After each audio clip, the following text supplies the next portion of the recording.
Welcome to new guys. मेरा नाम है सुहेल तुर्की और आज हम एक बहुत ही इम्पोर्टेंट फ्रीडम फाइटर, एक बहुत ही बड़ी पर्सनालिटी के बारे में बात करेंगे।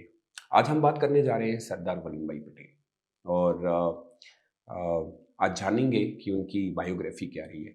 देखिए, सबसे पहला सवाल हमारे मन में ये आता है कि अगर सरदार वल्लभ भाई पटेल नहीं होते तो आज इंडिया शायद एक नेशन नहीं होता, शायद 500 छोटे छोटे कंट्रीज का ग्रुप होता और बुक्स उन्हें आयरन मैन ऑफ इंडिया कहती है। लेकिन यूपीएससी के लिए सवाल यही है कि why was he iron.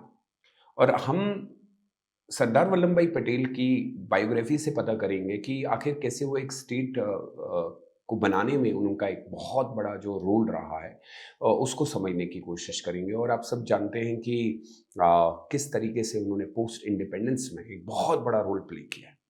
So let's start. सबसे पहले जो मोस्ट इम्पॉर्टेंट पार्ट आता है सरदार वल्लभ भाई पटेल का, देखिए, एक प्रैग्मेटिस्ट, एक बहुत ही बड़े लीडर रहे हैं इंडियन नेशन के। और मैंने अभी कहा आपसे कि जब उनके बैकग्राउंड को हम जज करते हैं, एक मास लीडर है। खासकर जब हम पीजेंट्स के बारे में बात करते हैं तो अगर आपको याद होगा तो गांधी जी के टाइम पे उन्होंने बहुत ज़्यादा इंडिया के पीजेंट्स का साथ दिया। एक की कांग्रेस ऑर्गेनाइजर रहे हैं। और फिर 1947 के अंदर जो उन्होंने रोल प्ले किया आफ्टर 1947, एक पॉलिटिकल यूनिटी भारत को जो चाहिए थी वो उन्होंने दिलाई। और फिर as Indian first deputy prime minister रहे और किस तरीके से, और होम मिनिस्टर, फिर उन्होंने ये सारे रोल्स प्ले किए। सबसे पहले जानते हैं कि देखिए, सरदार वल्लभ भाई पटेल का जो इनिशियली बैकग्राउंड रहा है, छोटे से एक गांव से आते हैं, गुजरात में पैदा हुए। गांव का बैकग्राउंड था लेकिन सिंपल लिविंग और वेरी हाई स्ट्रॉन्ग डिसिप्लिन था। यहीं से उनकी एक एडमिनिस्ट्रेटिव माइंडसेट जो है वो डेवलप हुआ और यहाँ से उन्होंने एक तय कर लिया था कि किस तरीके से उन्होंने पॉलिटिकली एंट्री किस तरीके से लेनी है। यहाँ पे अगर आप देखेंगे तो उन्होंने फॉलो किया है वैष्णविज्म को और टुक दीक्षा फ्रॉम द पुष्टि मार्ग सेक्ट। तो एक रिलीजियस चीज़ भी दिखाई गई है कि इनिशियली वो किस तरीके से रिलीजियस के साथ जो है कनेक्टेड रहे हैं। और अब सवाल ये आता है, जो उनका मेजर पार्ट है, कि फिर किस तरीके से उनकी एंट्री जो है वो पॉलिटिकल एक एंटिटी के अंदर वो किस तरीके से है। देखिए, सबसे पहले 1917 में जो उनका पीरियड जो है बहुत अच्छा रहा, दैट इज़ द 1917। ये कोर पीरियड था। 1917 में सरदार वल्लभ भाई पटेल पॉलिटिकली एंट्री ले लेते हैं। अहमदाबाद की, अगर आपको याद होगा तो एक बहुत इंपॉर्टेंट है, ये उनकी जर्नी जो है वो महात्मा गांधी के साथ स्टार्ट होती है। फिर अहमदाबाद के सैनिटेशन कमिश्नर के रूप में वो रहे। अर्बन प्लानिंग और वाटर सप्लाई का काफ़ी ध्यान रखा गया कि लोगों को पानी की कोई दिक्कत ना हो। लेकिन जो असली पीरियड अगर आप याद होगा तो वो स्टार्ट होता है 1924 के आगे आगे। अब 1924 से 1928 के बीच में आपको सब याद होगा कि एक गैप आ चुका था गांधी के बाद। उस समय उन्होंने अहमदाबाद म्यूनिसिपल कमेटी को एक पीपल सेंट्रिक इंस्टीट्यूशन बनाया। यहाँ गवर्नेंस के ग्राउंड लेवल को उन्होंने लोगों को ट्रेन किया। तो मैं ये कह सकता हूँ कि जब एक गैप हो चुका था, जब गांधी रूल में नहीं थे, उन्होंने ये रोल प्ले किया। फिर वो सेक्रेटरी ऑफ गुजरात सभा भी रहे हैं, बहुत इंपॉर्टेंट पोजीशन उन्होंने होल्ड की। और as a chairman of Ahmedabad 1924 to 28 उन्होंने बहुत ज़्यादा लोगों के लिए काम किया है। लेकिन अभी बहुत इंपॉर्टेंट काम बाकी था, वो था मास मूवमेंट का। और ये जुड़ा उनका होता है role in the national movement. अब याद करिएगा 1918 टाइम पीरियड, सी 1918 से लेके 1919 तक ये भारत का एक सुनहरे अक्षरों में ये टाइम पीरियड। और क्योंकि इस समय गांधी बहुत एक्टिव हो चुके थे और यहाँ से सरदार वल्लभ भाई पटेल ने एक बहुत बड़े लीडर बन के उभरे जब उन्होंने मास मोबिलाइजर, स्पेशली पीजेंट्स के लिए। और मुझे याद आता है खेड़ा सत्याग्रह, क्रॉप फेलियर का मसला था, हाई रेवेन्यू डिमांड्स बहुत थी। और सरदार वल्लभ भाई पटेल ने उस समय फार्मर्स को ऑर्गेनाइज किया और 3 महीने का स्ट्रगल रहा और ब्रिटिश गवर्नमेंट को फाइनली एक रिलीफ देना पड़ा। ये पीरियड इसलिए भी इम्पोर्टेंट है क्योंकि याद रखिएगा कि गांधी जी इस सारे स्ट्रगल में इन्वॉल्व थे। और ये सब कुछ तब हो रहा था जब वर्ल्ड वॉर, अगर आपको याद होगा, क्योंकि 1914 टू 19 इंडिया बहुत कुछ सह चुका था। फिर ये समय बदलता है और एक पीरियड जो हमें मिलता है वो है 1920 का नॉन कॉपरेशन का मूवमेंट। इस नॉन कॉपरेशन मूवमेंट में जो सबसे बड़ा काम था उनका वो ये था कि लोगों को, अलग अलग लोगों को किसी तरीके से इस नॉन कॉपरेशन मूवमेंट में जोड़ना है, और वो उन्होंने करके दिखाया। तो कह सकते हैं कि उन्होंने लॉ प्रैक्टिस को छोड़ दिया, गांव से गांव गए और promote boycott of foreign goods. और गांधी जी ने एक रेजोल्यूशन पास किया था, उनके बारे में लोगों को अवेयर किया।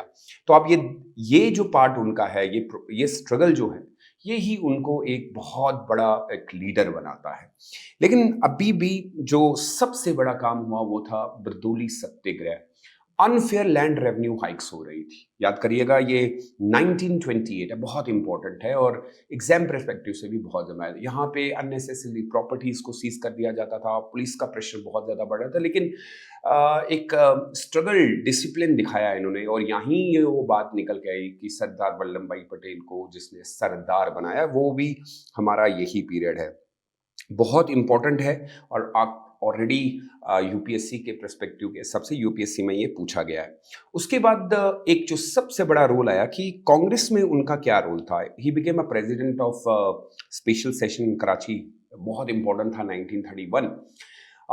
ये वो पीरियड है जब राउंड टेबल कॉन्फ्रेंस होने वाली थी, और ये राउंड टेबल कॉन्फ्रेंस जो थी, ये सेकेंड राउंड टेबल कॉन्फ्रेंस थी, क्योंकि यहाँ से अपनी सिविल डिसोबीडियंस मूवमेंट चल रही थी। तो इसके जो प्रेसिडेंट सरदार वल्लभ भाई पटेल रहे, इस नेशनल कांग्रेस के सेशन में काफ़ी सारी चीज़ें हुई। यहीं पर फंडामेंटल राइट्स का रेजोल्यूशन पास हुआ, यहीं पर नेशनल इकोनॉमिक प्रोग्राम आया, और क्योंकि पीटी जवाहरलाल नेहरू भी साथ में थे, यहीं पे गांधी इरविन पैक्ट को पूरी तरीके से रेक्टिफाई हुए। यही फ्रीडम स्ट्रगल और कॉन्स्टिट्यूशन के बीच का ब्रिज भी बना, और यहीं से गांधी जी को ये मिला कि वो round table conference, second round table conference में पार्टिसिपेट कर सकते हैं। तो ये सेशन बहुत इंपॉर्टेंट है, और यहाँ पे काफ़ी सारी चीज़ें ऐसी हुई। और फिर मौका आता है अब क्विट इंडिया मूवमेंट का टाइम, यानी वो टाइम जब अब भारत बहुत नज़दीक था। आप सब जानते होंगे कि ऑल इंडिया कांग्रेस कमेटी के थ्रू जो है quit India movement resolution pass होता है, और उनको अरेस्ट कर लिया जाता है, क्योंकि क्विट इंडिया मूवमेंट बहुत ज़्यादा वायलेंस की तरह बढ़ गई थी, और इसलिए सारे लीडर्स को अरेस्ट कर लिया गया। अभी जो सबसे बड़ा मेजर पार्ट था वो था आफ्टर इंडिपेंडेंस, क्योंकि अगर आप देखेंगे तो 1947 के बाद सरदार वल्लभ भाई पटेल जो है, उनका रियल टेस्ट शुरू होता है। वो फ्रीडम मिलना जो था, वो जो फ्रीडम मिली उसको किस तरीके से सस्टेन करना है, वो काम उनका था। कंट्री को जोड़ना सबसे मुश्किल था, और वहीं पे 500 से ज़्यादा प्रिंसली स्टेट्स, और सरदार वल्लभ भाई पटेल ने यहाँ पे डिप्लोमेसी भी अपनाई, कुछ प्रेशर भी यूज़ किया गया। और हम सब जानते हैं कि अलग अलग जगहों पे उन्होंने ये सारी चीज़ें यूज़ की।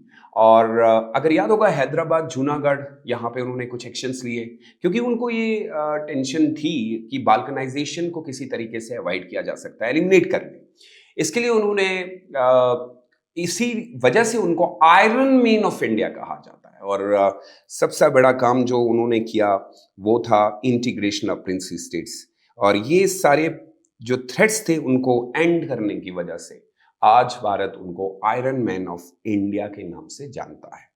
सो की काजेज में देखेंगे तो जूनागढ़, हैदराबाद, ये क्योंकि पोस्ट इंडिपेंडेंस का इशू था, और राइटली उनको फिर ये नाम दिया गया, क्योंकि आज भी हम याद रखते हैं कि शायद काफ़ी सारे इशू होते अगर वो नहीं होते।